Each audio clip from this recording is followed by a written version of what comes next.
আল্লাহ আমার রব, এই রবি আমার সব। আসসালামু আলাইকুম রহমতুল্লাহি ওবরাকাতুহু। তায়াম্মুমের মশালা, যদি কোথাও এত অল্প পরিমাণ পানি পাওয়া যায় যে মুখ, উভয় হাত, উভয় পা একবারে ধৌত করা যাবে, তাহলে তায়াম্মুম করা জায়েজ হবে না।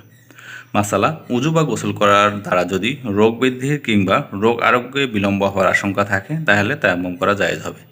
আর যদি ঠান্ডা পানি ব্যবহারে রোগীর ক্ষতি হয় কিন্তু গরম পানি ব্যবহারে ক্ষতি না হয়, তাহলে গরম পানি দ্বারা উজু গোসল করা ওয়াজিব হবে। অবশ্য যদি এমন জায়গায় থাকে যেখানে গরম পানির ব্যবস্থা করা অসম্ভব, সেখানে তায়াম্মুম করা জায়েজ হবে।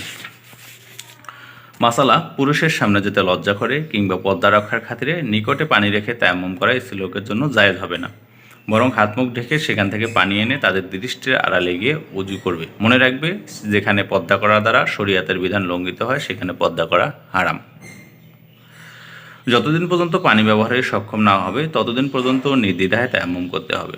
এতে পবিত্রতার ব্যাপারে কোনো রকম সন্দেহ পোষণ করবে না, কারণ উজু গোসল দ্বারা যে পরিমাণ তাহারাত অর্জিত হয়, তায়াম্মুম দ্বারাও সেই পরিমাণ তাহারাত অর্জিত হয়। মাসালা, যদি কোথাও পানি বিক্রি হয় কিন্তু কেনার ক্ষমতা না থাকে, তাহলে তায়াম্মুম করা জায়েজ হবে। আর যদি কেনার ক্ষমতা থাকে তাহলে তায়াম্মুম করা জায়েজ হবে না। তবে যদি বিক্রেতা অতি চড়া মূল্য দাবি করে, তাহলে পানি খরিদ করা জরুরি নয়, এমত অবস্থায় তায়াম্মুম করতে পারবেন। সুপ্রিয় প্রিয় বন্ধুরা, তাহলে এর পরবর্তী আমাদের ভিডিও দেখতে আমাদের সাথেই থাকুন। আসসালামু আলাইকুম রহমতুল্লাহি ওয়া বারাকাতুহু।